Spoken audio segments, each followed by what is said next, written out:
introduction, it's an honor to introduce our panel for this evening. The community-led collective lecture brings together Anyika Mark from the Little Jamaica Community Land Trust, Dominique Russell from Kensington Market Community Land Trust, and Joshua Barndt from Parkdale Neighbourhood Land Trust to explore how grassroots community-led land trusts are protecting affordability, cultural spaces, and local futures in the face of displacement and speculation. Panelists will share lessons from their work on the ground, discuss challenges and opportunities for land trusts in Toronto, and imagine what a city rooted in collective care and stewardship can look like. Anyika Mark studied political science and Caribbean studies at the University of Toronto St. George campus. She worked with U of T Black Students Association, the Caribbean Students Association, the Student Union, U of T's Black Graduation Ceremony, Caribbean Solidarity Network, MPP Jill Andrew, and the Ontario NDP in 2020, Black Urbanism TO, and most recently, the Little Jamaica Community Land Trust. Anyika has been featured in a number of outlets for her activism, including The Brandon Gones Show, CBC, The Caribbean Camera, Toronto Star, and more. Anyika is a creative writer with a deep passion for theater and visual media. She has written and directed variations of her play, Making Moves, with Nightwood Theatre, Black Women in Theatre, and CBC Gem. Anyika is now workshopping her latest play, Gentrify Who, a Toronto love story.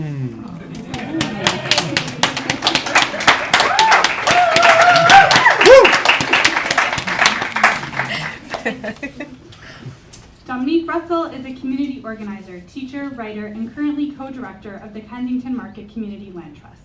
She founded Friends of Kensington Market, also known as FOKM, in 2013, mounting a successful Toronto-wide campaign to stop a Walmart on the edge of Kensington Market. Under her leadership until 2021, FOKM intervened on development files, helped organize the neighborhood, and support tenants facing displacement.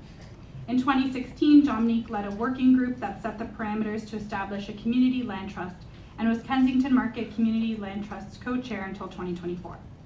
In 2023-2024, she was a Bousfield Distinguished Visitor at the Department of Geography and Planning at the University of Toronto and the research coordinator for the Canadian Network of Community Land Trusts, having served on its founding board.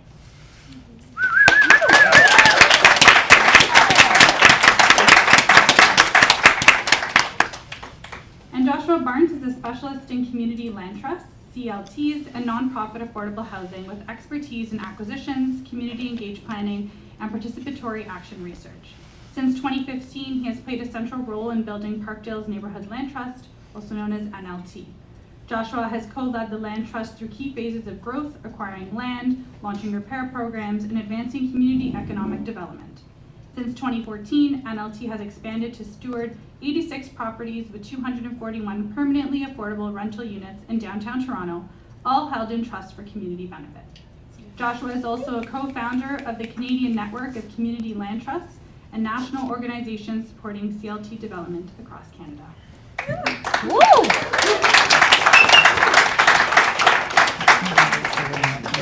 In the way. So I'll now pass the mic to Jesus, who will lead you through the panel.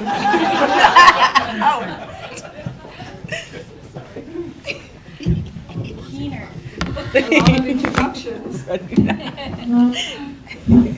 you, Delania, for the introduction. And I really, once again, welcome Anyika, Dominique, and Joshua for joining us. And as you can probably feel, I'm Jesus Cook. I'm currently the co-director of CLSEW and an assistant professor in the Auto Education and Community Development Program at OISE.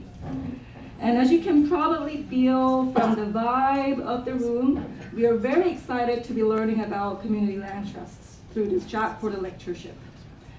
Community land trusts have made significant contributions to affordable housing and resisting gentrification. And what intrigues us as education researchers is how these spaces create community building, consciousness raising, and learning to imagine and embody alternatives.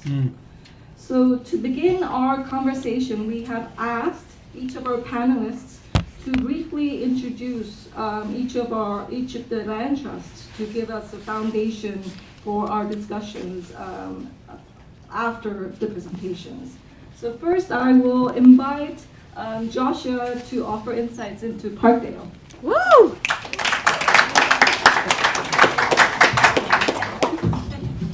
Yo, yo, yo. All right. Let's do this.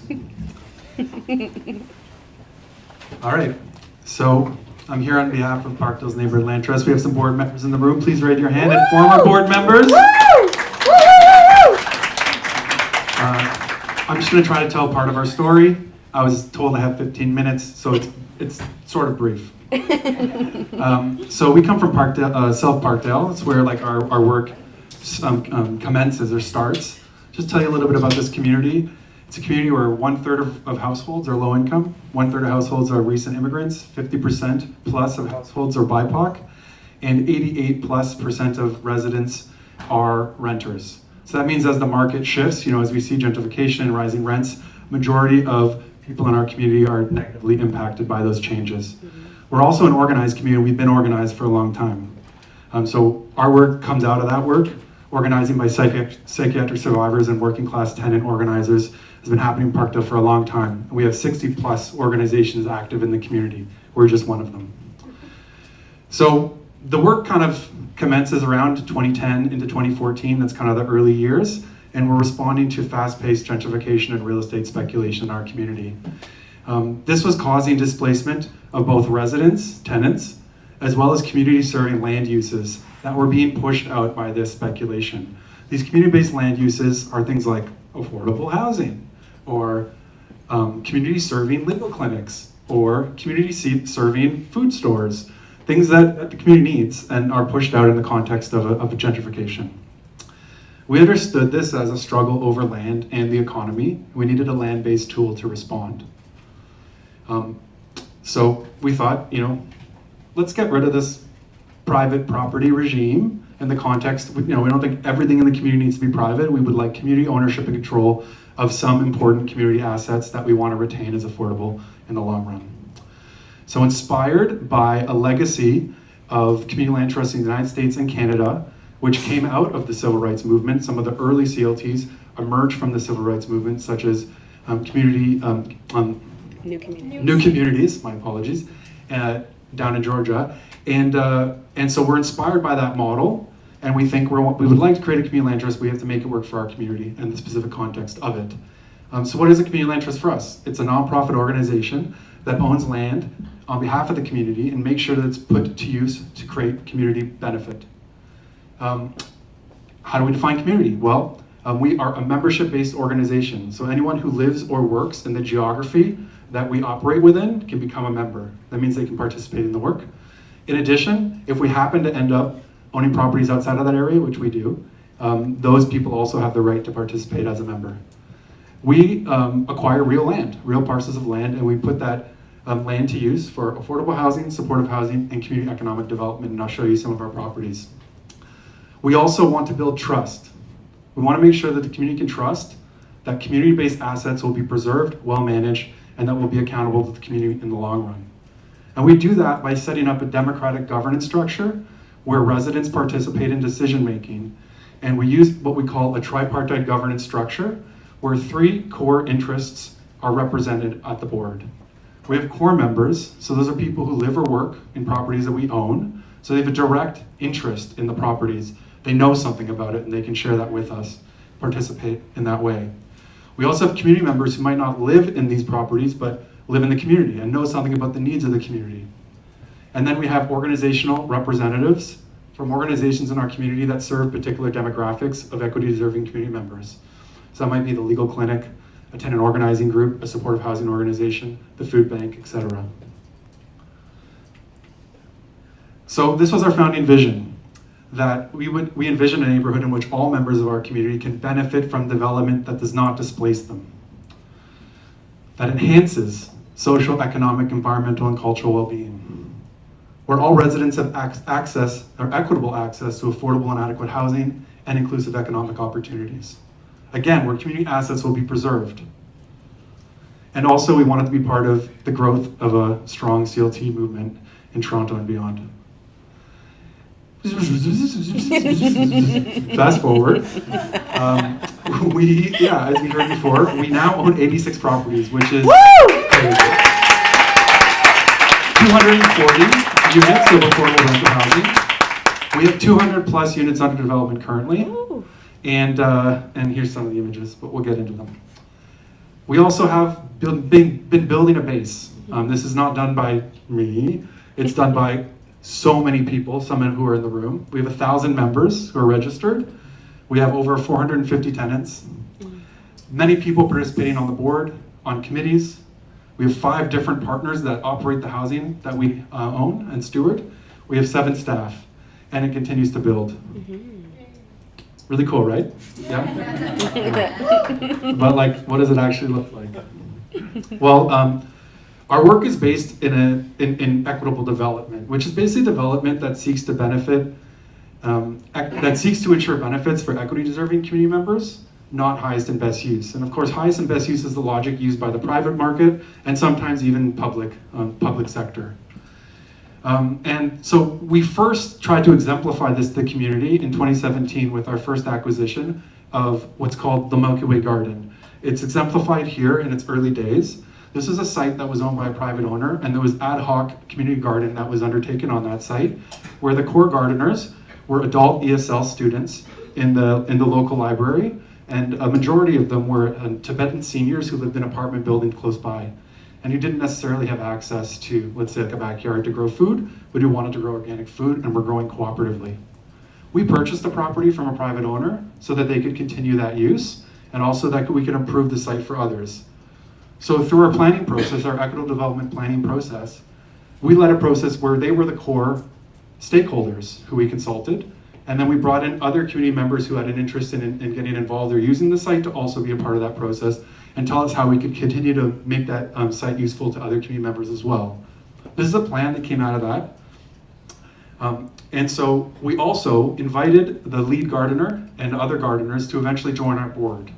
This is Sonam. She was the longest standing board member. She was the lead gardener of the Milky Way Garden before we were involved. So she was already stewarding that land for many years before we were invited to be part of this process. And so she joined our board and is part of our decision making. We've since improved that site, so we've been implementing the plan. It takes a long time, especially with urban agriculture. It's slow and beautiful. But this place is an active space for community gathering, for growing food, for being together on the land. We also work on acquiring at-risk private housing, which is about preserving and protecting the affordable housing we have in our community, where there's not currently a way to do that. This work started with a mass eviction in 2017, or in 2015. There was a mass eviction at a place called Queen's Hotel, that red building. 27 tenants were thrown out onto the streets with 7 days notice. Park, the Land Trust, and other organizations tried to stop it. We had the MP, the councillor. None of us could stop the eviction. And when we talked to residents, other rooming house tenants, they said it's happening everywhere.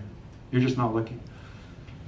So we hired a planner, and we hired 6 community-based researchers who were tenants in rooming houses, and we did the Parkdale rooming house study, identifying that there was a crisis. It had been going on for 10 years, and it was continuing and escalating. We were losing rooming houses every week, and people were being thrown into homelessness. We proposed a number of policy as well as community-led housing solutions. Some of the policies have been implemented, but the community-based solution, which I'm here to talk about right now, is for the Land Trust and other nonprofits to acquire these at-risk buildings, bring them into nonprofit ownership, improve them, and ensure that they stay affordable permanently. It took us a few years to advocate for the city to create a program that would allow us to try this out. The city created a pilot, the Parkdale Rooming House Acquisition Pilot Program. We applied, we got the money, and we piloted this acquisition. It was a 15-unit building at 26 Maynard, which is currently operated by Park, one of our, an organization that helped create us, and it still is an amazing partner in the neighborhood, and they operate as affordable housing with supports. After that, we thought, oh, that was good. We showed the city that this works. It seemed obvious already, but we showed that we can do it. And but there was no way to continue, so we continued to advocate. And then finally in 2020, a bunch of city councilors put forward a motion to create an actual program at the city that would allow organizations like us to continue to do this. In 2021, a program called the Multi-Unit Residential Acquisition Program was created, MURA, and it funds nonprofits across the city to acquire at-risk rental buildings to keep existing housing that was privately owned affordable by bringing it into nonprofit ownership. And this allowed us to purchase 22 Maynard, a 36-unit building, on the same street next to 26 Maynard, which is now permanently affordable housing run by St. Felix Center. And so this was our second property, and it was a big success. But in those first years of Mura, the city was just giving out $10 million a year all across the city, which doesn't do much. So we continued to advocate.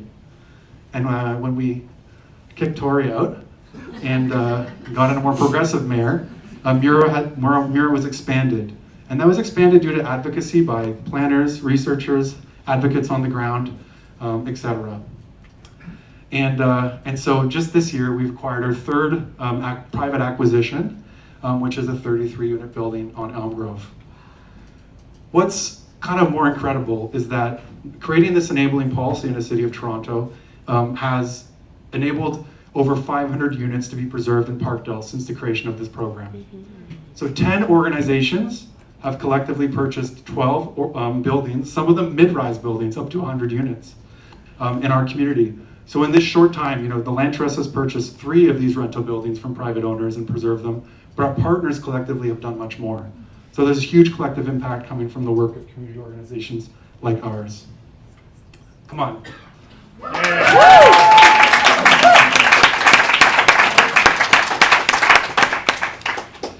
Unfortunately, even existing social housing sometimes is at risk.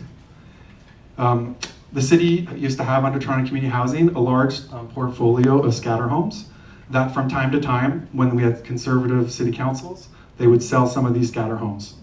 Tenants organized, progressive councillors worked with them, and a solution was created where they decided to transfer many of these homes over to nonprofits.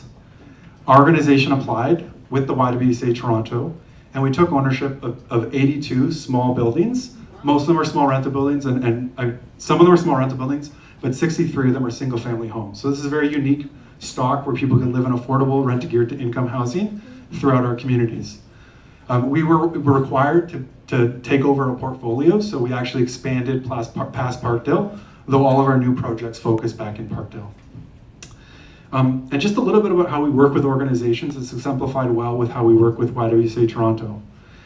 We work with, when we purchase a property, we have a housing partner come in and manage that property and provide the day-to-day property management and tenant services, while we stay responsible for the building. So we do the large improvements, replacing the roof, making the building more green, etc.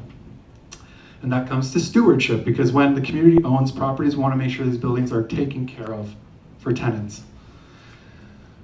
So since we acquired those properties, we've implemented a $27 million repair program on those 82 properties, funded by the federal government and City of Toronto. And so we're going into every single one of these buildings and making improvements. And our staff team, most of our staff right now works doing that, planning these renovations, working with tenants through that challenging process. Here's some photos of the work underway. And as we've built capacity, we've been doing development. We're building new housing, both on community-owned land and on city-owned land. This was an old dilapidated home that we had to knock down. We purchased it from Toronto Community Housing, and we built a 2-unit home with our first accessible unit on the first floor. This was a 5-bedroom, single-family home just off of Dufferin Grove Park, which we're converting into a 10-unit apartment building through an extension. And then most excitingly, for me at least, we're building a 16-story building in Parkdale on Queen, on land east of the city. You see so now? We're calling it Parkdale People's Place. It's 175 units, 50% affordable, and 9 artist units. And then there's going to be 78 market but rent-controlled units. We're working with St. Clair's on this project, and here's a little photo of it so far. We're designing the building, and we're going to go into construction by the end of the year. I'm just about done. And to sort of wrap it into the theme of your department, we have discovered through this work that Land Trust is an amazing platform. The Community Land Trust is an amazing platform to support the solidarity economy. And that's because a huge amount of economic activity in our communities actually runs through housing and land, right? There's lots of staff taking care of it. There's lots of contractors. When we improve the buildings, we spend a lot of money. We need a lot of workers. We're procuring tons of things. So a huge amount of money runs through the land. And we can actually ensure that money is used to support the solidarity economy. We've piloted this with building up a social enterprise contractor. We have been working with them now for 5 years. And in this period, we've contracted them about $2.1 million. 16% of our spending has gone to that one social enterprise. That's allowed them to hire 30 residents from our communities. They've had 109 residents from other communities work on the sites that we own. And it's created 11,000 training hours for community residents to get on-the-job training while improving our homes. And in total, 70% of the spending, and this is like tens of millions of dollars, has gone to social vendors in this program. So it's a real opportunity. So the CLT, we think, and we're hoping, can become a solidarity economy infrastructure on a local scale. So to end, I think that in some ways we're winning. We're small, but we're growing. Of course, the struggle continues to expand this social economy and social power. This requires really deep work inside and out.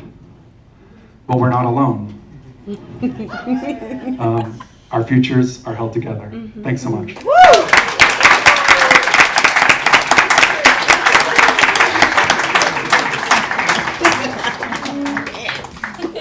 Okay. And next we will invite Anyika from the Little Jamaica Community Land Trust to give us her. Thank you. So glad to be here. Also so honored to be presenting amongst my peers.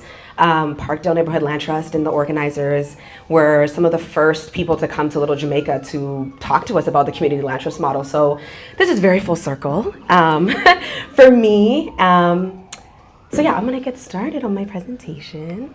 Okay, there we go, awesome. Toronto's Little Jamaica, known colloquially as Eglinton, has been an Afro-Caribbean cultural enclave for over half a century in the city. However, to give context on the neighborhood's importance, I'm going to quote a prestigious elder and one of the founding members of Little Jamaica CLT, actually, Miss Jacqueline Dwyer from Toronto Black Farmers, who explains why Little Jamaica came to be. My mother, when she came in 1972, lived right across from Monica's in Little Jamaica. Little Jamaica came to be because of systemic anti-Black racism that we now just talk about lightly. When my mother brought me to Canada in 1978, we would sometimes run errands along St. Clair West, right near Oakwood CI, and cars would slow down and holler out the N-word, "Go back where you came from, and we don't want you here." And I said to my mom, "You came here, you saw the disrespect, why you stay?" And she said, "I'm a mother and I want better for you and your siblings." Then she gave me the history of Oakwood and Eglinton. Our people were always business people. They were always trading in the region and outside of it. And when they came to Canada and experienced this type of hate, they decided they would form their own community, their own commercial community. Ms. Jacqueline's words are an important reminder that at the core of Little Jamaican's inception is belonging. It is safety and security. It is placemaking your home country in a host country that does not understand you. And then, of course, Metrolinx and the Eglinton LRT. With its multiple delays, this transit expansion project ruptured the entirety of the Eglinton Main Street. And while Little Jamaica wasn't the only community of people impacted, we were the hardest hit. Our dense corridor was completely boarded up.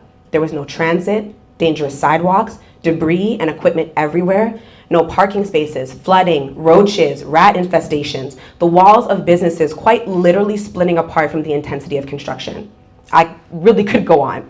In 2020, I had the privilege of working for the former MPP, Jill Andrew, and so I heard these stories in real time, and we were one of the few government representatives listening. But being ignored plays a pivotal role in Black displacement and Black people's displacement, and it comes to the neighborhood quick, fast, and in a hurry. In 2018, Black Urbanism TO was incorporated to disrupt the complacency of government, stakeholder institutions, and the general public with our culturally erasure and rapid displacement.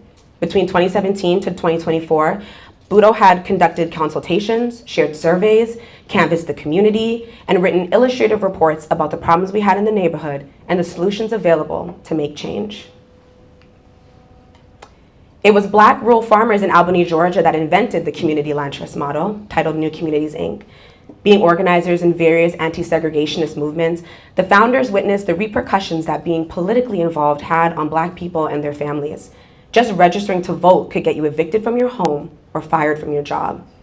New Communities, Inc. was incorporated to take land off of the speculative market and ensure Black people could create complete communities for themselves. They could build housing, they could grow their own food, they could establish their own commercial endeavors. The model was designed to take care of Black people holistically. And that is our goal with the Little Jamaica Community Land Trust. LJCLT is a proud Black-led, Black-focused, and Black-serving ownership model. The journey to the Land Trust as an independent organization became reality with our first AGM. Shout out to Keisha St. Louis McBurney. She's the board member, one of our board members. The journey to the Land Trust as an independent organization became a reality with our first AGM taking place, electing dedicated directors to the board, and adopting the organization's founding documents. Our mission? The Little Jamaica Community Land Trust will acquire property and steward resources to drive the heritage preservation and self-determination of diverse Black diasporic peoples in a sustainable way for residents and businesses. However, property ownership and cooperative economics are not new concepts to Little Jamaica. Monica, pictured here, real bad gal. Monica and her husband, George Lewis, bought their building in the early 80s. A property that many will tell you wasn't just a business. It's the epicenter of community and Caribbean culture in Toronto.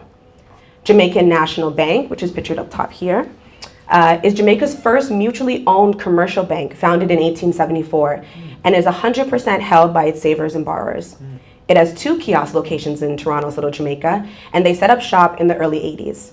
Claude Thompson, who's here, pictured in the photograph, is also a founding member of the Little Jamaica CLT. And while not everyone had the foresight or resources to own the buildings they operated in, our Little Jamaica Cultural District stands today because of these types of practices. The Little Jamaica Community Land Trust will build off of this legacy designed to stabilize our cultural leaders, provide long-term succession of mixed-use properties, and forever protect intangible cultural heritage. And we are not the only ones. The rise of Black-led community ownership in Canada is here and the momentum is building. Upper Hammonds Plains Community Land Trust broke ground with a $61 million investment from CMHC to acquire and build 136 co-op units, a historic feat for African Nova Scotian communities. Hogan's Alley Society in Vancouver has similar wins, currently operating a 52-unit temporary modular social housing development prioritizing Black and Indigenous people, and are now on track to develop 109 affordable housing units with the community commercial space in what was once Hogan's Alley, Vancouver's thriving Black community. Weymouth Falls Community Land Trust secured the acquisition and reclaiming of an African Nova Scotian church, Mount Beulah, that has been in Weymouth Falls community since the 1800s. In a deeply rural context and in a short time frame, the Community Land Trust model gave them a chance to preserve personal and historical infrastructure. And I want to shout out Rondo CLT in St. Paul, Minnesota, another Black community displaced by transit infrastructure. The team at Rondo have developed a strong home ownership program that prioritizes Rondo descendants and increases access to dignified homes. They're revitalizing their business corridor through mixed-use acquisitions, exploring innovative incubator programs, and keeping legacy Black businesses in place. And they are also now amazing allies to Black-led community ownership work in Canada and incredible peers. And of course, I would be remiss if I did not talk about our incredible peers in the city of Toronto. We obviously have 2 on this panel, but we also have Chi from Toronto Chinatown Land Trust in the building. Can we please give up for Chi? Absolutely. The community land trust movement is growing fast in our city, and it must not be mistaken as a monolith. From community gardens to mixed-use buildings to single-family homes, the Toronto CLT ecosystem is hitting all the marks. And we are proud that the Little Jamaica CLT can bring Black-led community ownership into Toronto's fray. LJCLT is not just a housing entity. It is not just a steward of commercial space. It is a vehicle for self-determination in a historic Black community and will provide it all: housing, retail, and more. Thank you guys so much. Oh, that was Thank you so much, hefty Anyika. hand, period. Sorry, was good. Yeah, that was good. Next, I like that. we will invite I haven't seen you Dominique present from for a while. Kensington Market Community Land Trust. Woo!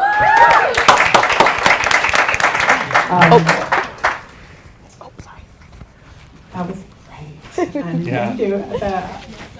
There's some similarities amongst, it's interesting that I'm looking at the end. There's some similarities. So I'm going to talk about the things that maybe are a little bit different in Kensington Market Community Land Trust. So I'll start with the present and then go back and leap forward to some possibly more pessimistic kind of views. So Kensington Market Community Land Trust. Currently we have 4 staff. Myself, I'm the co-director of community. Celia Wandio is the co-director of development, and we're kind of so thrilled that we stole Celia from the Canadian Network of Community Land Trusts. We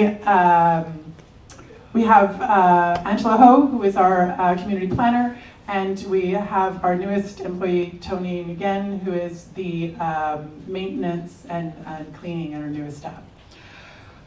We have 3 buildings, 40 units of residential, 17 units of commercial space, and we are the leaseholder of for a building that will have 78 units of deeply affordable housing, which is currently being built. So there's 35 Bellevue, which is the building that is currently being built. It was a parking lot, and I'll tell you the story of that. Our operating partner there is St. Clair's, 78 residential units. Our first building, 5456, you've got the funding structure, but anyway, 12 residential, 5 commercial. It was mortgage in a section 37. We came right behind Parkdale. Parkdale's model allowed us to, allowed our city councillor to use, what was it called at the time? The Parkdale Pilot project. The pilot project. And we were able to ski down those tracks that had been made to acquire this building. And then there's, this year we, my colleague, Zach Bradley, did some magic, and we acquired 380 Spadina, which has 2 big, excellent condition units and 1 residential. This building, I'll talk about in a sec, was bought with a combination of bonds and a donation, and a small, I should say that actually, and some money from the city. It should be there, correct that slide. And actually that's a really important point, because none of this we could do without the government funding. So in this piece, what is missing is the bank. We've taken out the bank, but we cannot take out the government funding. And I'll say this, and I apologize to those that heard me say this again, but I will never give a presentation without saying that what we are doing is helping the government with the responsibility to house their citizens. So when we say, you know, we get support from the government, we support. We are supporting. And we are doing that in perpetuity, which is very different. And I often tell the story of how the housing that I grew up in, which was public-private partnership, was blown up recently, but in perpetuity. And then the most recent building that we bought was 302 Spadina through Grant Mortgage, Section 37 in Mura, 26 units of residential, 11 commercial. This is a building that is a corridor between Chinatown and Kensington Market. I'll talk about that in a sec.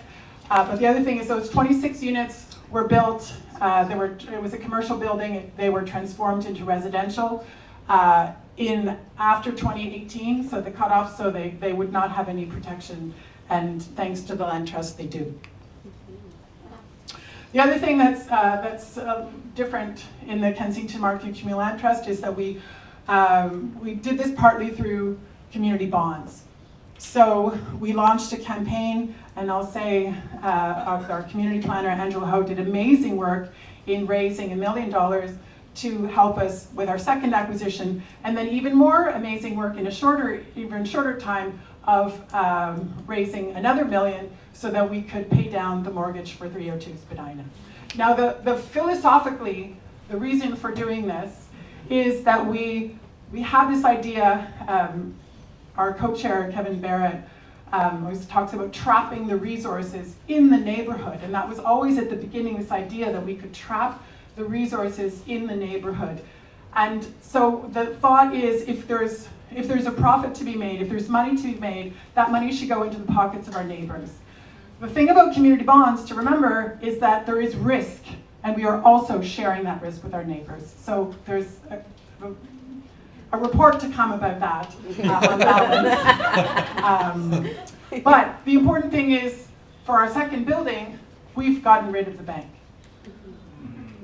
The small one? On Spadina? Okay. Yeah, Sick. the 380. Sick.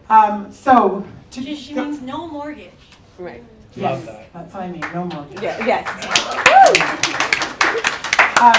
So our history, and I've completely lost track of when I started, what the time is. And I'll just Got it. You're good. So we come out of community organizing that through, Kensington Market is a crossroads of communities, of newcomers that have come and found their place in Kensington Market.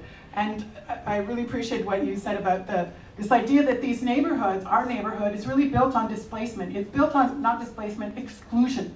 That is, you don't belong here, go over there. And in the case of Kensington Market, it started as a Jewish market and then opened up from that experience of racism. So there's a strong political organizing core to that. And so we stepped into that through the organizing that really started with Loblaws.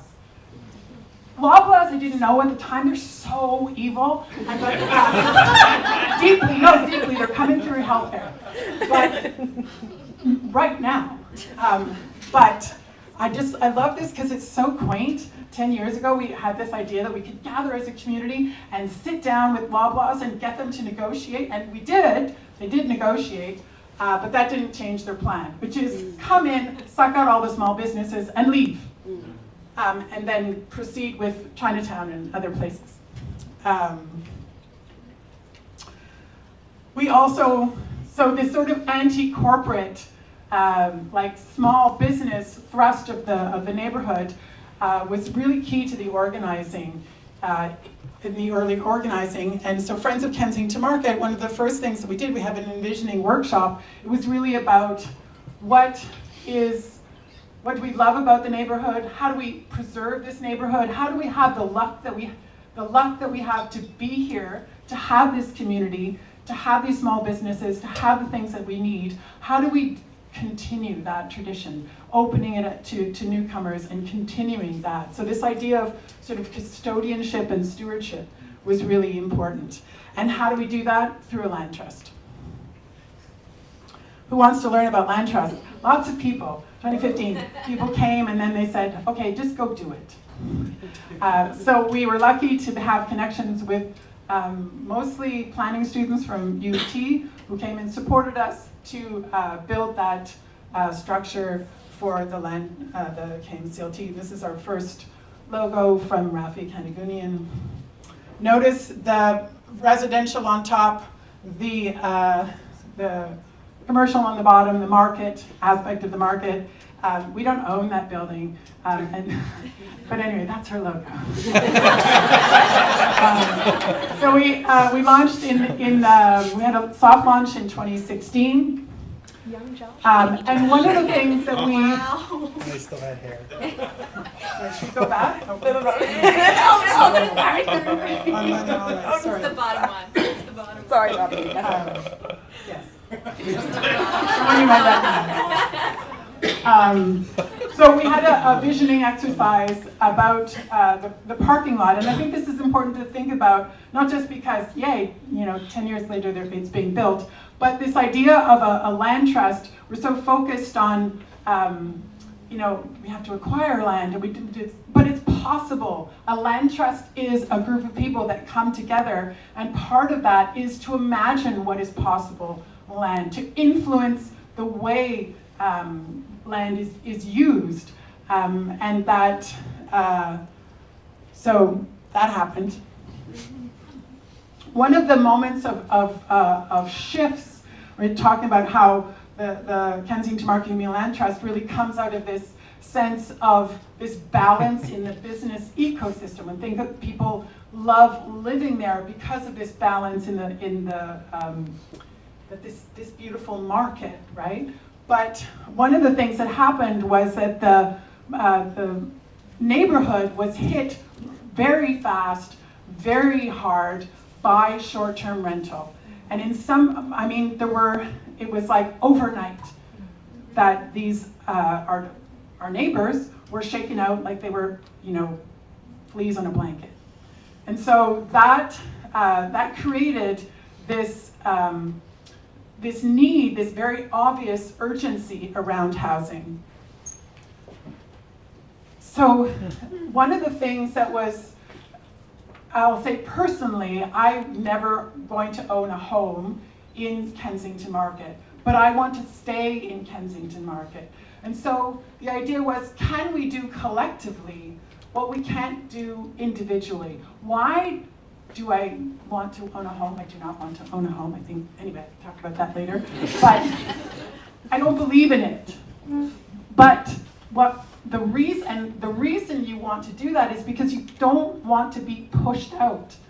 And so that idea of the security of tenure, when it's interesting to have that particular language, but it's so important. I want to stay here. And that is the source of the land trust. Or that's the organizing. And I think people, when members get really active, it is through that, I want to stay here, right? So the Mona Lisa building. This is our first building, and I won't tell you the whole story of buying it. But we, in the years that we were we're a land trust without land. Are we a land trust? Yes, you are. We are envisioning a future. We are preparing for that day that we find out that one of the iconic buildings in Kensington Market is available. We have relationships. So obviously at U of T, it's important to mention so Kunin Kamizaki, Susanna Bunce, the affordable housing project that allowed us to hire Chi. At that point, we were all volunteers, and we needed to buy a building, which is way more complicated than a person who doesn't own anything knew. And we were able to very quickly bring in the expertise that we needed. And so recently we brought the artist back to he's always wanted to do the Mona Lisa in color, and so we brought the artist back to do that. And then this is not a true story, but there's a thing in Italian that they say, "Se non è vero è ben trovato," like I wish it were true. If it's not true, it's well chosen. But somebody told me the story that we kicked out the bank. This used to be the TD sign. There used to be a TD bank. And we kicked out the bank and we put in art. And it's a good story.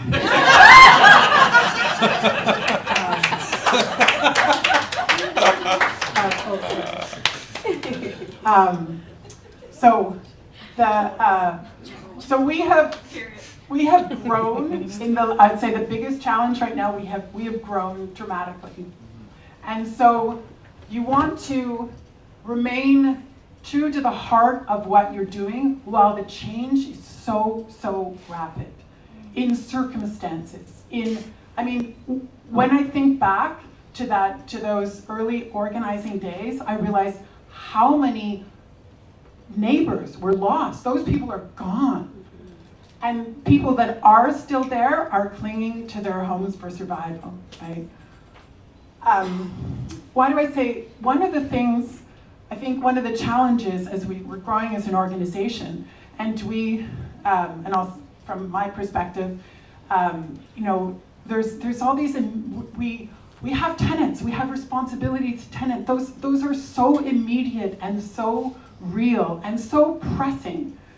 So we have to respond to that. We have to be financially responsible with our buildings. We have to, you know, we have to ask people what they want and then find a way to get them what they want, right? For their space.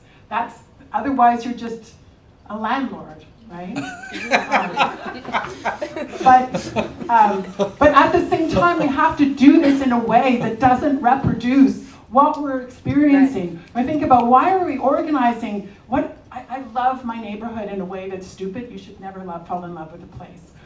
But but in the face of what's happening, I ask myself, well, does this make sense to do this work?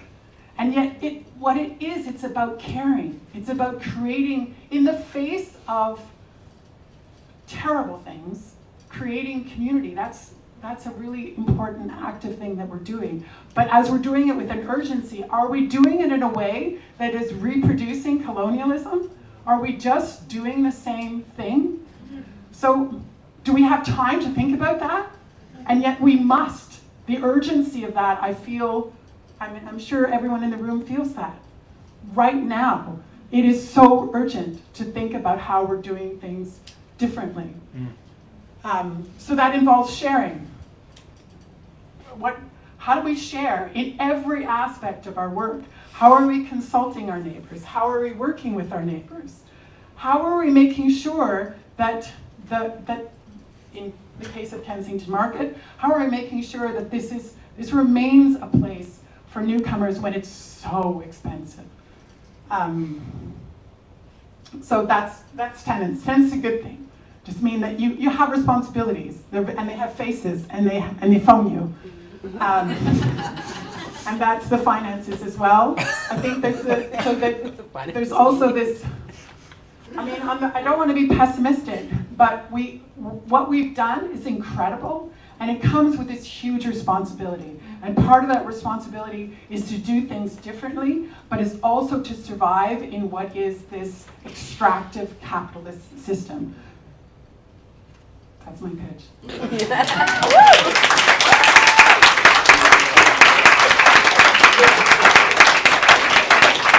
Very climatic ending. Oh my God. That was like. That was amazing. Oh, Joshua, Keep it hanging. Thank you so much, Dominique. And now I would like to move on to more of a conversational format. And some of the themes you have already discussed in your presentations, but I would like to hear a little bit more in the aspect that you're creating these alternative spaces for envisioning, but also embodying alternative practices. And I think it was embedded in all of your presentations, but I am curious about this collective ownership, how that is practiced in the everyday. And I was wondering if there are some forms of engagement that you felt was more effective or a little less effective in engaging the community members or the members towards this other vision. Because it is really tough, particularly in this neoliberal extractive capitalism. They may not be just involved in this community, but they're part of other aspects of their lives. So I was curious to hear more about that. Is it okay? hello. Oh, okay. Maybe Dominique and Josh can talk a little bit about how it works on within the property, on the property level. I don't know. I think this is something that we're constantly having conversations about in Little Jamaica. I think especially because it's really important that we meet people's material needs right now, right? I think that's a huge conversation that we're kind of balancing with community members is, of course, the land trust model being able to do some of the things, but we can't do all of the things. But also, we really want to make sure that community members feel a part of this process. And so we've been organizing in Little Jamaica for like 7-8 years. Like, this has been some really deep relational work. And I think one of the biggest things and one of our biggest achievement is that we have gained trust.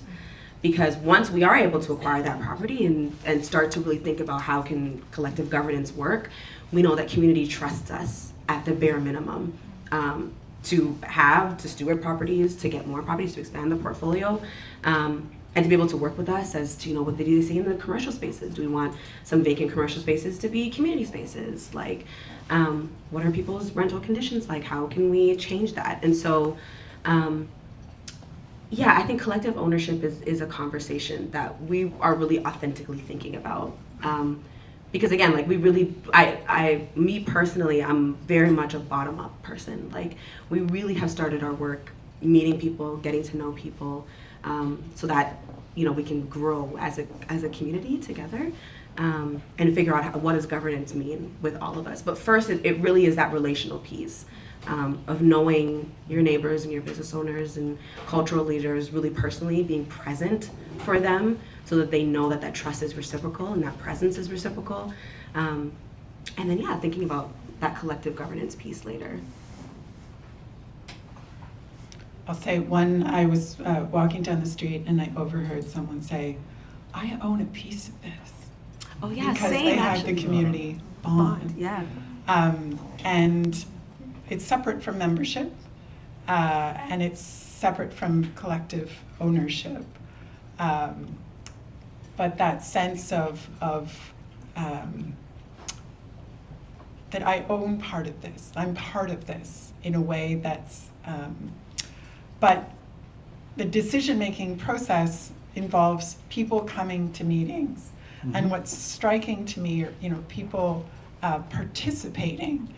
And in some ways it's easier to, we've had tenants come, because we're talking about their building, and that's really important, and that's it's a very concrete aspect. And some of them aren't members, because for us you have to be members, you have to agree to the objects, and not everybody does, but they do want to have a say in how their building is run. And then potentially, how do I contribute to this organization? But one of the challenges, I think, is that in terms of this collective ownership is people are like, well, you got this. You got this. And that was also, it was striking in terms of like that building those personal relationships and building that trust, and then people trust you to go and do it. Mm-hmm. Yeah. And we still need people to be there. So collective. Collective ownership can only really be collective decision making. Mm-hmm. And so I think of organizing as, we say, come to a meeting, and then it's like, maybe you want to come to a rave, maybe you want to, do an art show, maybe you want to do something that isn't that, making decisions around things, but what you want to create are spaces where people feel that they have space to participate, that they are part of something, and then you will get them into that collective sense of ownership. Mm-hmm. Mm-hmm. I'm going to take a little bit of a different approach to answer this question. Do you want to jump forward? Oh, yeah. Could I grab that? So, the way that we literally collectively own is that we've created a nonprofit corporation that has a governance structure that allows the community to be in control of that organization. So there's like a structural element to how we establish that community control. Of course, there's like the ethos of community control, or there's a sense, do we control it together? We might ask that question.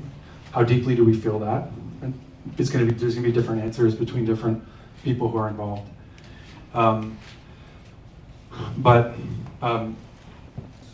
each organization is actually going to kind of maybe establish how their that community control is implemented in a different way. And from my mind, it's about how they set up their community governance structure, like how decisions are made, who's involved in decision making. And our organization has taken maybe, I think, like, because we were early in the CLT work in Toronto, what is now probably a conservative approach. Because I think others are learning from our experience about maybe different ways they'd like to do it. And I'm going to explain how I think that thinking is happening. Like, it's a tension point we have, and there's a reason why we do it the way we do, and I don't regret it. I want to share the tension point because I think it's important. So our organization has a membership. Anyone in the community can become a member, and and anyone who lives in our buildings or works in our buildings or property can become a member. They all get the vote to elect representatives onto a board of directors, sort of like any nonprofit or private company. Or corporation. And that body has delegated authority to make decisions. That body can bring decisions to the whole membership, and so we can make decisions like we can consult everyone on big decisions, but on a monthly basis, actually many of the decisions are delegated to representatives. So we kind of have direct democracy at that point in terms of selecting our representatives, similar to like our electoral system, but on a community scale. In our organization, because we were created in a neighborhood that had many capacity housing operators, we didn't see our role as becoming a housing operator. We saw our role as creating community-owned land, making sure that land was going to be permanently affordable, that there was going to be accountability to the community, but actually supporting the existing housing operators to be able to offer more services to residents in our community. So. We came into existence out of 2 decades of disinvestment in affordable housing development. So many of our housing partners could operate housing, but they didn't have development capacity. We came in and filled that gap by building that capacity and creating the policy to support its growth. So in that context, we acquire the properties, we take them out of the market, we protect them, but then we partner with a housing provider who becomes a property manager for these tenants. And so there's not direct democracy at the building level. If you were to have, for example, we'll skip forward a bunch actually. A co-op, you have direct democracy at the building management level. The co-op is going to hire the staff who run the buildings or the company that run the buildings and can fire them if they don't like how they're doing. So there's more direct democracy closer to the building level. And I think some of the newer CLTs are thinking about whether they might like a model more like that, where direct democracy comes more to the building level. I think there's benefits and disadvantages of each option. This is where we are right now, which is that we have direct democracy at the neighborhood level. So as a community, we elect representatives to make decisions about what we focus on, what our policies are, who our next partners may be, what our next projects will be. And then we have the partners operating the buildings, and then we've established tenant advisory committees for each portfolio where tenants meet with us and the housing partners, and we try to work out challenges. The model works okay. It's quite messy because, in fact, our housing partners are the ones interacting with the tenants the most, making a lot of decisions. And so there's a lot of tension actually between our tenant population, our housing partners, and us. And we have to kind of navigate as these three groups with semi-different interests and we try to work towards resolving issues, but there's tension.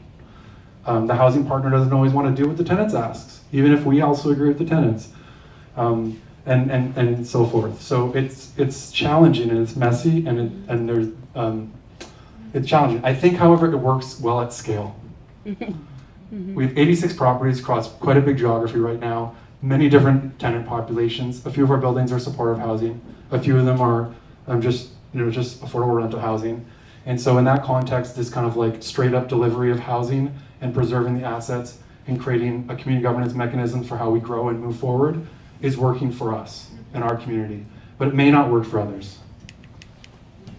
I'll stop there. Yes, Josh.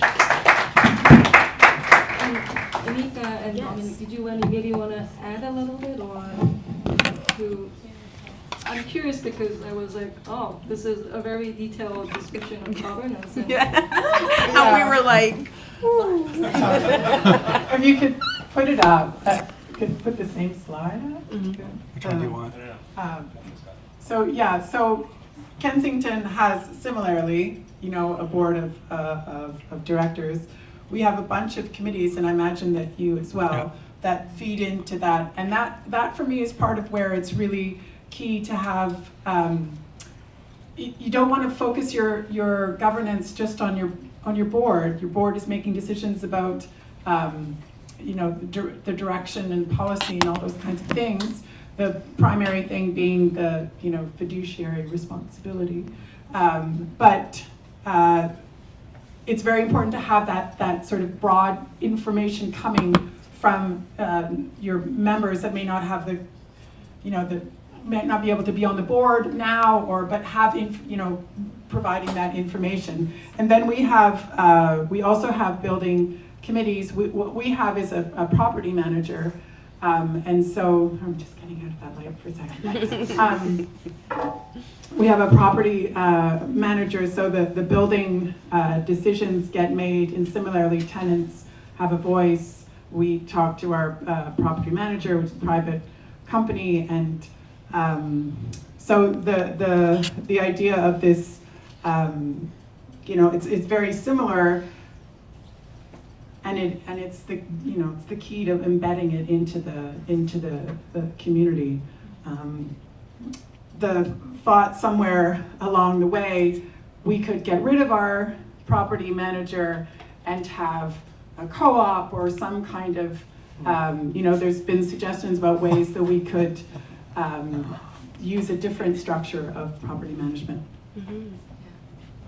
there's just a lot of people involved, and you mentioned relations. It's a lot of relations to develop, a lot of work And on the maintain. ground. Yeah. Gosh. Anyika, did you want to? Yeah, I mean, well, I feel like they explained it technically lovely. For me personally, I'm really seeing the land trust model, one obviously of stopping this urgency of displacement, right? Like Black people are getting displaced in Little Jamaica today as we speak. And so obviously keeping that top of mind. Long term, I want Black people to have agency. That is something we don't have in this city. 40% of Black people rent in Toronto community housing. And a lot of Black business owners in Little Jamaica do not own their storefronts. They don't own the properties that they're operating in. And so really I'm seeing the model, like I kind of mentioned self-determination, but really this autonomy. And obviously, of course, the land trust model is meant to secure and stabilize. But actually, I think it was in the last image of my slide, there were a few community ownership models that we think Black folks can think through, and not just in Little Jamaica, but across the city, because we're kind of setting the blueprint for what it could look like. And other communities have such great organizing structures, so much anchors and institutions, and so really I'm kind of hoping that the model sets a precedent in a way. But really long term for me, on a personal goal of mine, is to be able to see the model in some way generate intergenerational wealth to some capacity. I'm not sure what that looks like. It could be a combination of many community ownership models, all wrapped up into one. But I think like on a philosophical level, genuinely, I just really want Black people to have agency for once. And obviously they've had agency in other ways. Let me not downplay what my people have been done. We're very active and very politically active. But I would just say I think in the city of Toronto, I would love to see us have real estate power.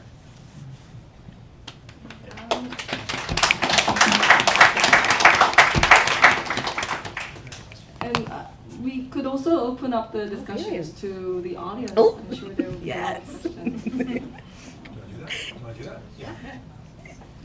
You want me to pass my mic? Oh. No, I. It's Okay, nice. Yeah. Enough mics to go around. Yes. Sorry. You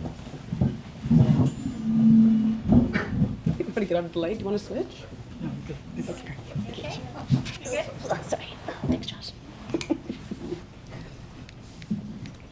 Thank you. I was part of the Parkdale Neighbourhood Land Trust, the Land Trust, two artist housing cooperatives, and I think the idea of governance is very important. that collectivity is hard to understand for all people. Having built 2 artist housing co-ops, some people just see those co-ops as cheap rent. You know, on the labor of somebody else that came before them, 30 years later, it's inexpensive. So I think it's about that concept of community, and what you're dealing with is a society that doesn't have that same attitude. So, you know, when people want to have ownership, that's that tenure, and that is the most important part, is to know that you're not going to get evicted.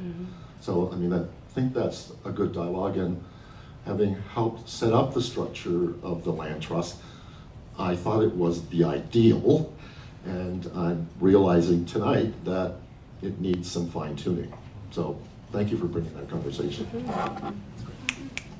I mean, I'd say relational work is continuous.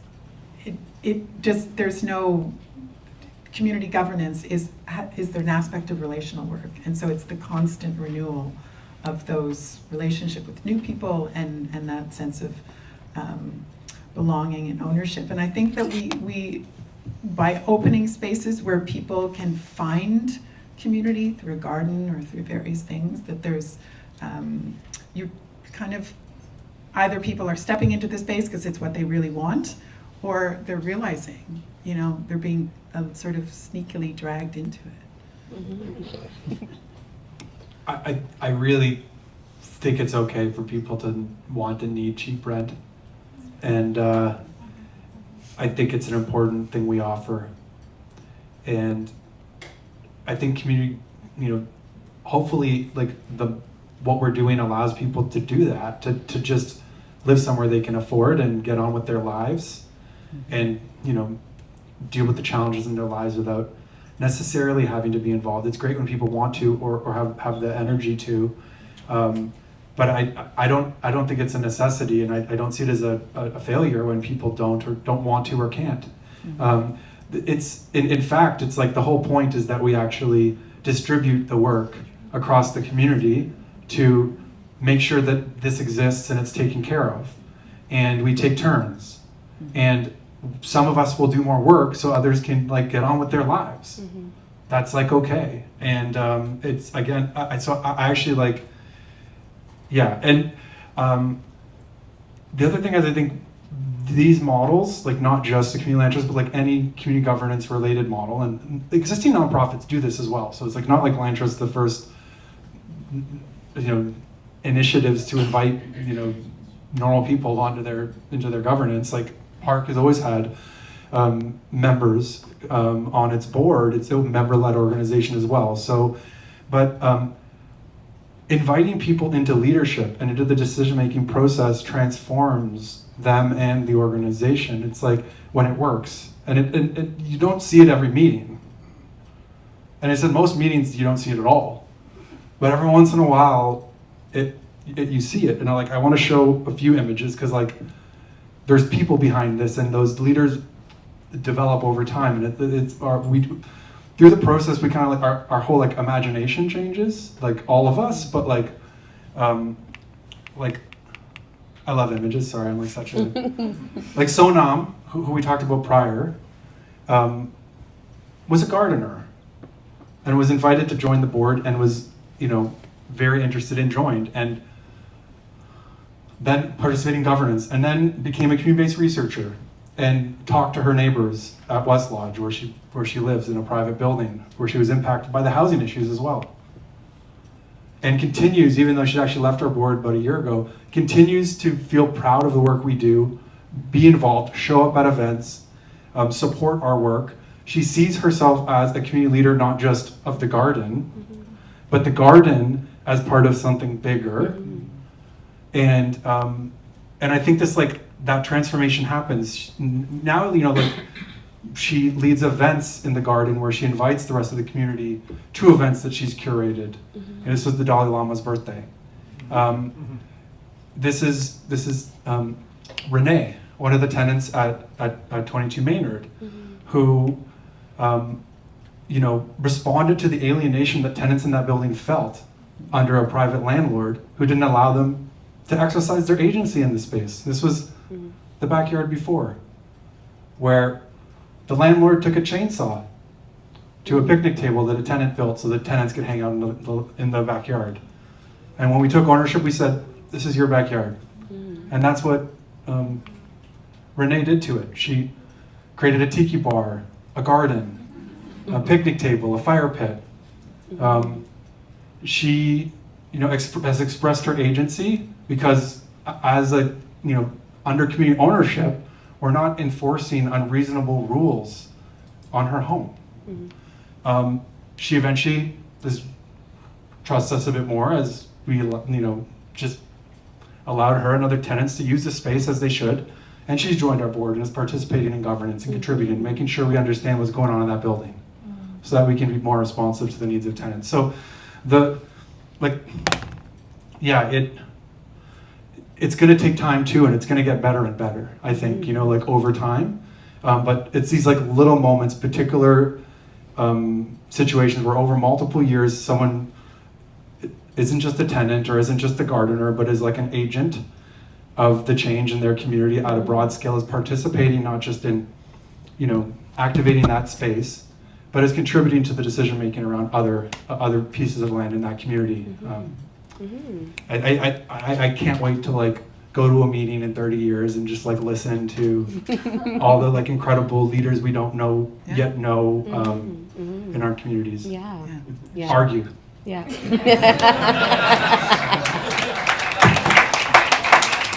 Because arguing is a form of love. Yes. I have to jump in with there was our art that I showed you, the sign.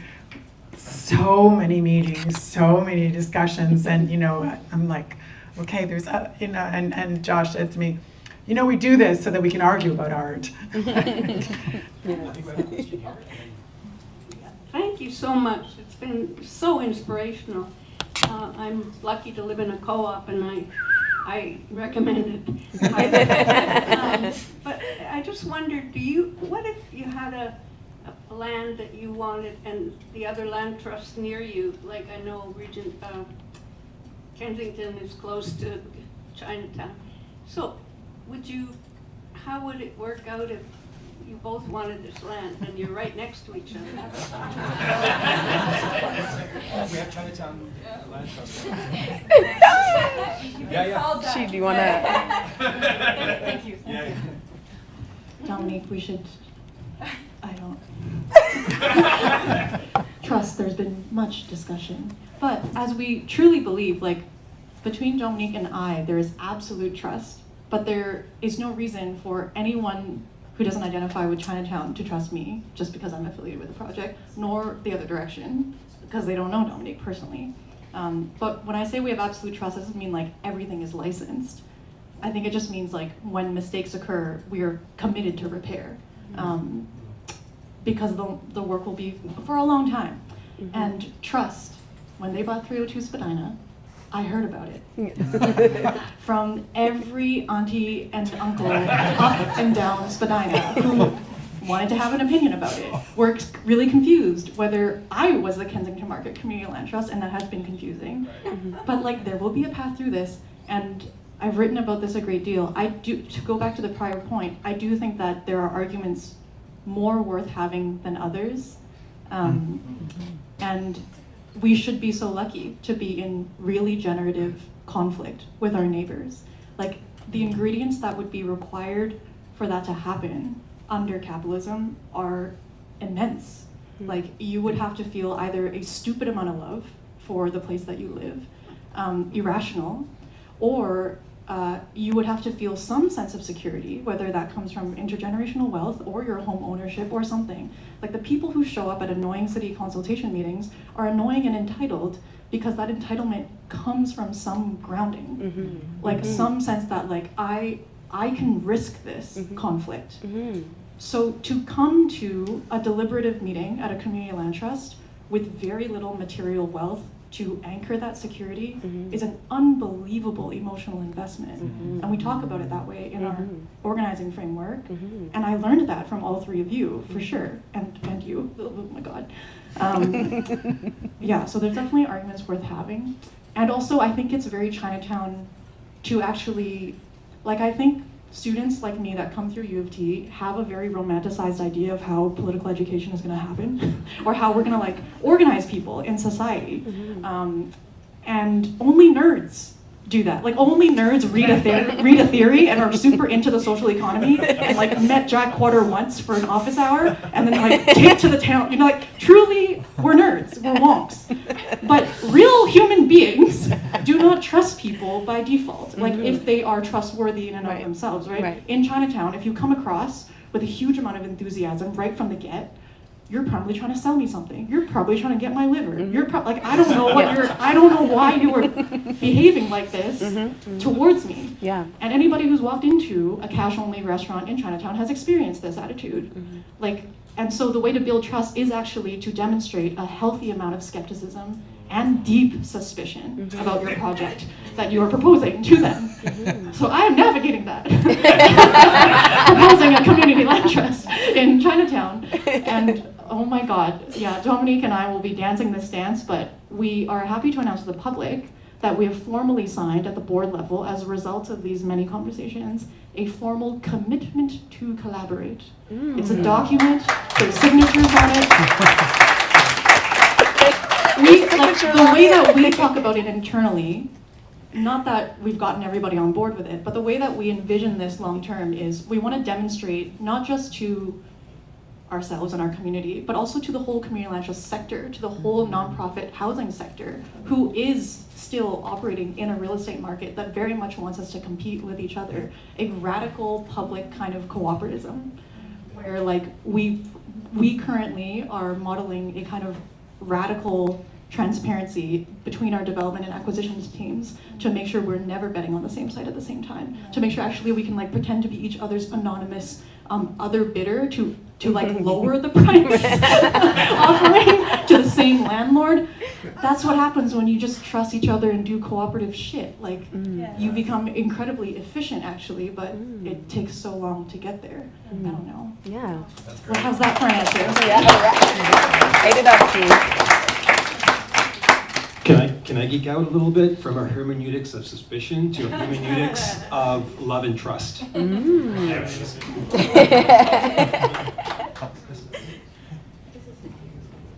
Hi, I actually have two questions. So I think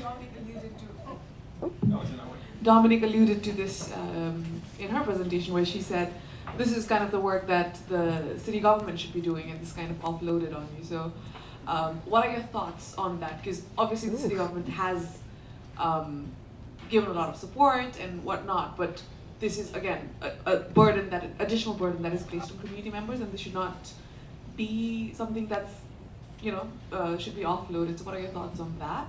And the second thing, I'm a policy researcher, and so what I've been looking at is some of the draconian bills that have been passed. One of them is the erosion of rent control in Ontario. So what, in your opinion, is going to be the future of community land trust? Is that going to be is it going to flourish because of all of these policies, or like, what do you foresee, basically?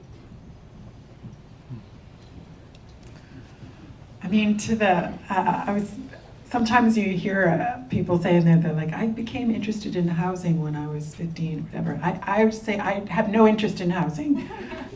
Really, I want to live somewhere. I want to stay where I live. And so on the one hand, what's the best thing that the government could do would be like to eliminate the policies that actively promote rent eviction, and we would do other things. But another way of, particularly to your point, I've started to think about, we own land in order to determine collectively a future. So it's less about, the land, it's about the voice, it's about the say. And so you can't, ideally, you would not be actively shaking people out of their homes. There would be stability, but there would still be this desire for community control, the voice, what happens. So that's you know, my thought on that, and I have a short memory, and I'm not sure if I remember the rest. Maybe I'll jump in quickly a little bit to your first question. I'm trying to be nice. Trying to find it.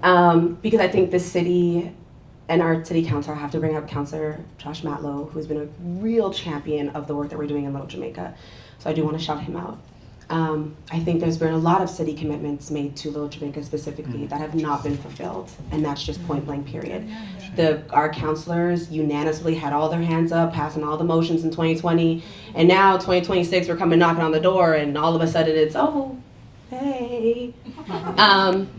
And so I think we learned really early on that we actually cannot wait for government. We just don't have that luxury at this point anymore. I don't have time to sit in meetings that drag on for hours, and then there's never a deliverable, and nobody ever follows up. We don't have time to, constantly be meeting with, different city staff to try to figure it out. Like, people are living displacement in real time, just don't have any more time.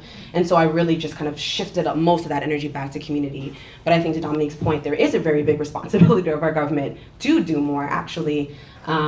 And we will be coming to collect that, just to let you know. We will be coming to collect the City of Toronto. But I think also my massive obsession is with the province and how absolutely dismal I kind of spoke about it with the Metrolinx project. But business owners were always and residents, they were always trying to bring Metrolinx to task. It wasn't like we were all just passively, just like, oh, construction's gonna bulldoze us. No, people were complaining, filing reports, going to their members of parliament. That's how we would get involved at the provincial level. And there was just constantly this dismissiveness, constant. And so, I really would love to see our province come to the table and play a bigger role. I think the province is always the elephant in the room. Nobody ever wants to talk about it because it seems so hopeless. Me personally, I would love to get people more civically engaged in some of our next elections. But that's me on a personal note. Keisha, close your ears, please. Because I think that there is a very big role that our government needs to play, but they need to understand that there's real people on the ground that are going to hold them accountable to that, and we are going to do that until the end of time. And I think a lot of people in the province are tired. We get these very short by-elections, right? For is ramming elections through in really short windows. And so people don't need, the average working person is I don't even have the time to, I have to put food on the table. I have to pay my rent. I can't think about an election in a 3-week time period, right? Which is so valid and so fair. But yeah, I think the biggest takeaway is that government needs to do more. But I think first, my biggest thought is, how do I get community whole, stable, secure? Because once we have that, I promise you we're gonna be out in the streets. So I don't know if I have anything to say about the second question. The policy. Could you repeat the second question? What do you foresee the future of community land trusts in Toronto, given that the policies are backsliding? Yeah. I think that nonprofit-owned, permanently affordable housing is going to continue to be critical to retain and expand, because in the private market, it's pretty clear that tenants are quite vulnerable, especially in the context of the provincial governments we have had recently, and the policies that they're implementing or not implementing. Yeah, it's a nightmare. But I think to kind of think about the moment and where we're going.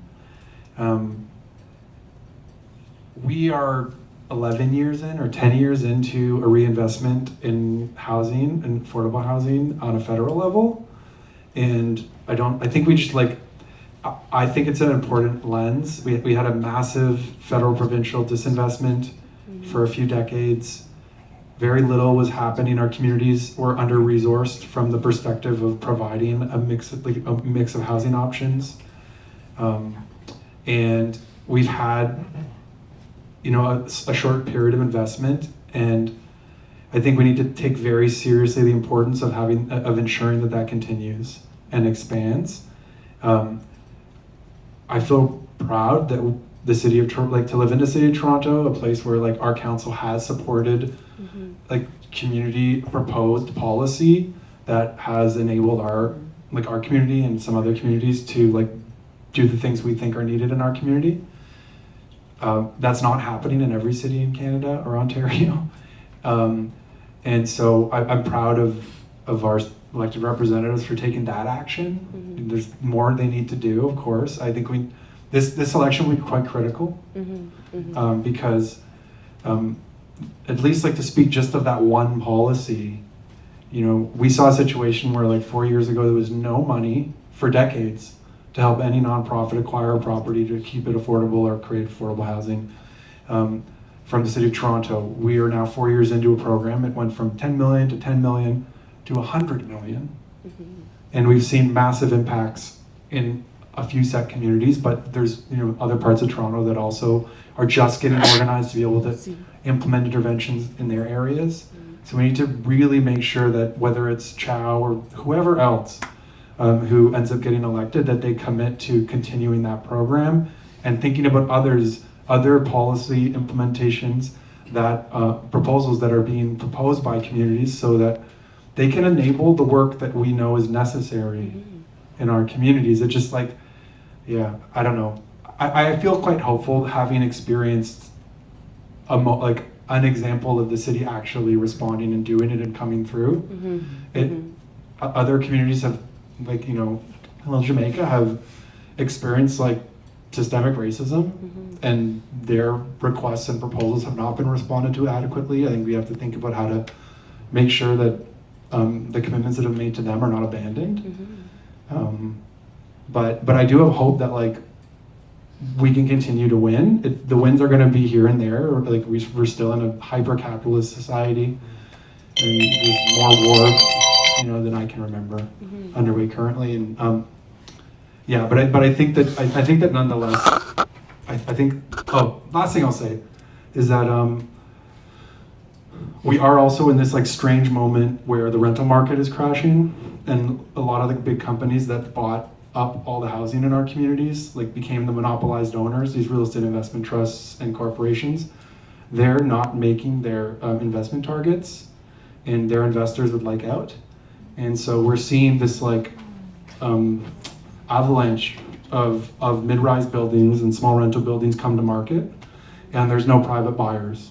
So that means that property values are going to come down on these large rental buildings. So we kind of have a historic opportunity to transition some of that housing stock out of the private market into nonprofit, community, or public ownership. And I think I would guess we have 2 to 4 years to do that. And in 2 to 4 years, what we'll see is that the result of basically no construction occurring, there's very little new supply of rental and condominium housing that will be opening about 3 to 4 years from now.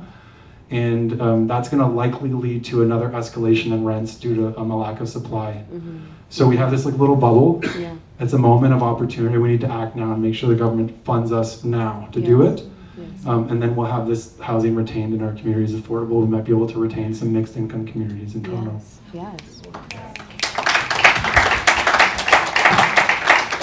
Thank you. And that reminds me of like thinking of the community land trust as also part of like public land trust. I know that this intersection of the state and civil society, and yeah, thank you for sharing those insights. And we are nearly done with the time, but maybe I could ask you a brief question, because we have this is part of the graduate research conference. I was wondering if you could share some insights into how you initiate these community-based research projects. I'm sure many graduate students here would be interested to explore that option. So could you share some of those insights? Yeah. Oh my gosh, great to me, my God. In 2020, Keisha and a number of master's students were a part of supporting Black Urbanism TO in a really foundational report called Placekeeping in Little Jamaica, Commercial Displacement Prevention Strategies. Really, really, really great. It's on our website if you guys want to check it out. And that, I think, really set the stage for how a land trust could be viable. And I think especially because we have this very strong non-negotiable commercial piece. Like, we're not leaving our business owners behind.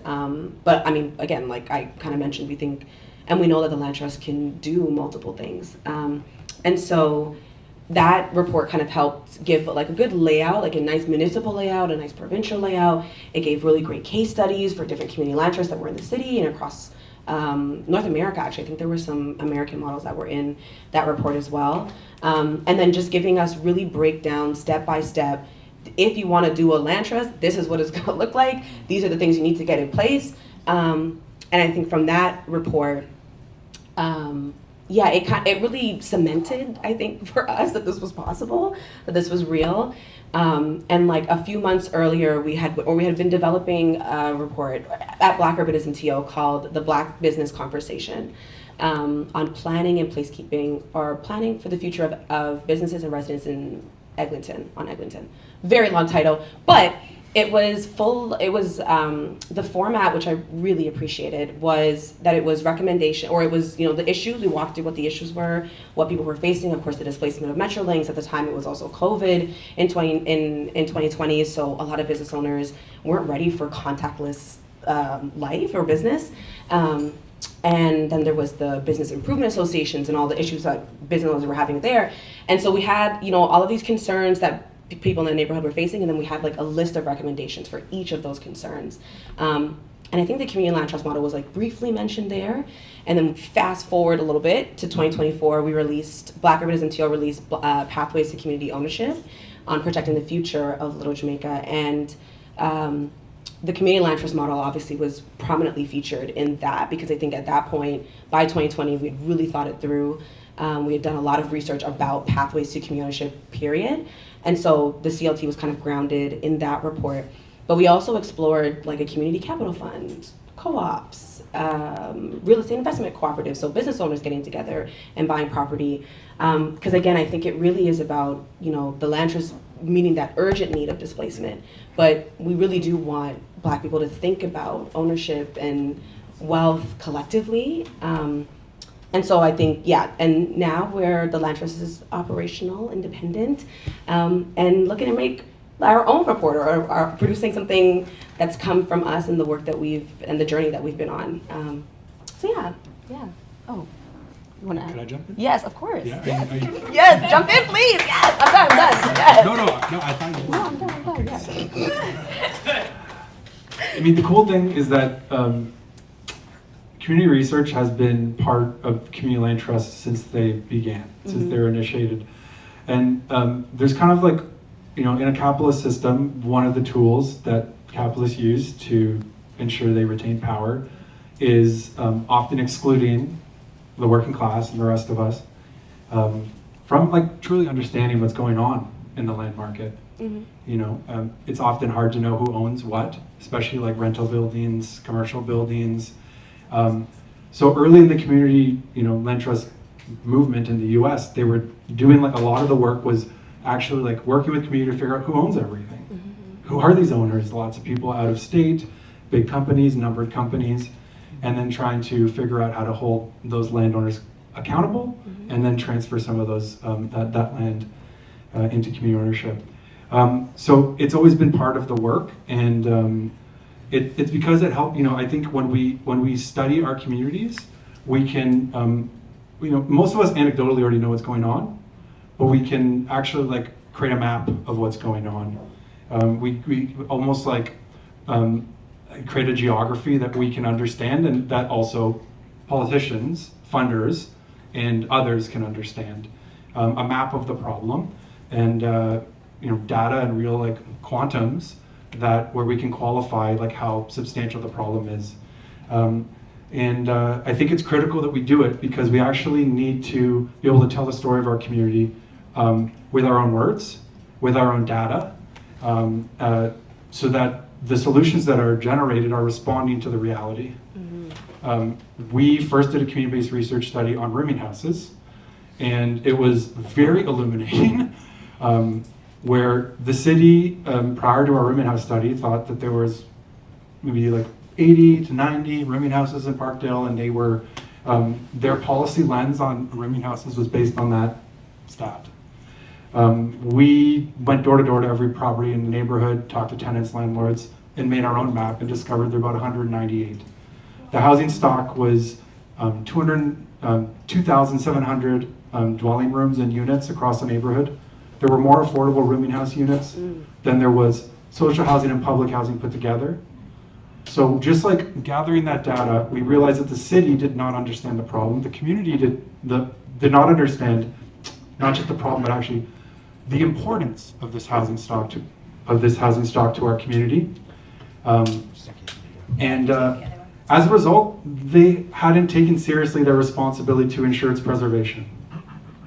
And so when we were able to look at how important this housing stock was to our community, its distribution and what was happening to it, we realized how we need to put all our effort behind efforts to change policy and create solutions, but also we had evidence to share with the media and politicians and funders who then I think were like more willing to support our initiatives and the policy changes we propose. So it's like very powerful. Like we need to own the story. Research helps us figure out what's going on, and then we get to frame how we tell the story. I mean, the last thing I should say is also we research in a way that is kind of close to how others might organize. You know, we hire residents with a lived experience to be researchers. We train them. They go out and talk to and organize other tenants. We look at what we find. We think about what we want to do about it. We start testing those solutions. It's like organizing, but we do it under the framework of research because the research outputs are productive. They're useful to us in the next stage. So it's a very powerful tool, and it's like, I think students who are interested in research, who have research skills, but also want to work in community, I think it's one of like the most amazing starting points to get involved in these types of initiatives is to get involved in a community-based research study, because your skills and your level of interest in process, documentation, quantifying issues, and then trying to frame them for people, those are skills we really find valuable in the work we do. And we often don't have the same amount of time or focus as students have. And every CLT in Toronto has benefited from collaborating with students through community-based research. And I think it's actually, I would say that one day someone should write something about it, because I don't know if there's any other city where that's so much the case, that our CLT work is grounded in community-based research that is done in collaboration with our amazing university programs and students. I'll just add very briefly, we have a research committee, and it's interesting how the research committee morphs into sort of activism through this research, but take it where you want to go. So for example, we had a collaboration with an architect from Waterloo. Students want to imagine what we could use for spaces, and the research committee is like, okay, great, we'll be informing that.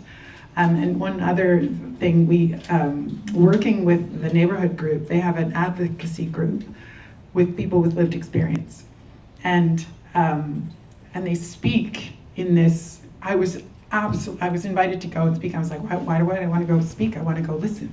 It's incredible how well it's incredible to me the shared. I think about Parkdale. There's this shared story, and there's this shared story in Kensington, and to hear it spoken from people that don't get the kind of credibility. And so I was like, okay, organizing with, can you train our board members, people in the community that want to go and speak, because this is really powerful. And it was interesting to me that I kept having to remind, like, it's like, so we're gonna train the people with lived experience. It's like, no, you don't need to do that. Yeah. They speak so much more powerfully. They're going to teach you how to speak to these people. And one last thing when I was the research coordinator for the CNCLT, the Canadian Network of Human Land Trust, I was like, I want researchers to read stuff, tell me stuff in a way that, like, very concretely. When you think about supportive housing, people think about supportive housing, they think about the houses that I live in, Toronto housing, that kind of housing. So like, what we really need to understand is that home in Rosedale or wherever, that's supportive housing. That is supportive housing. So give me those arguments where you could read this and you could read that. It's like, I do not have time. Read it, digest it, and give me the feedback. It's really hard. It's hard to do, but that's where I, sometimes I'll just say to a researcher, like, explain this to me. And it's like, in half an hour, can you explain this to me? So yeah, that's that. I think the only place I feel kind of extractive, and not in a bad way, but like, yeah, for academics, it's like, give me what I need because I don't have time. But to say that it's been hugely useful, those relationships, and I talked about the very, very direct support that came. So there's extraordinary things that can come from there. Mm-hmm. Yeah. Thank you so much. Thank you. Yes. And there are some gifts for our panelists. Thank you so much for sharing your insights with us. Thank you so much. Thank you. A little memento. And their work really invigorates us, and a lot of the researchers to explore education, research, and how we could support the social economy. So thank you so much. Thank you all for being here. Feel free to connect.